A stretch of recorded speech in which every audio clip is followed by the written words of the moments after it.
Tom, one of the reasons I love investing in oil production, I don't invest in oil companies like Exxon or Chevron.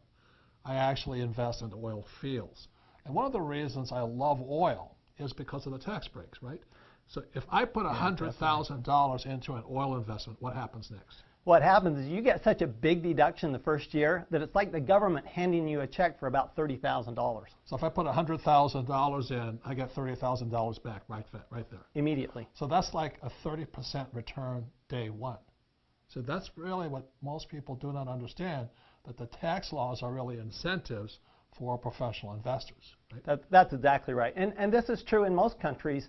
While the tax laws vary, like oil and gas, in the U.S., anybody who invests in U.S. oil and gas, no matter where you live, gets that same tax benefit. So let's say I put $100,000 in, and it's very easy to get a 10% cash return.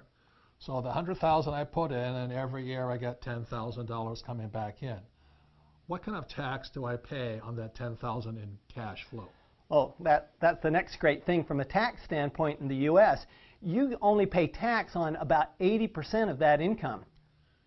So we get a tax break because we're doing what the government wants us to do, which is to provide energy and fuel. And oil doesn't just go to gasoline, it goes to fertilizer, plastics, and a whole bunch of building materials. So a civilized country runs on energy. Without energy, civilization would crash, and that's why the government gives us tax incentives.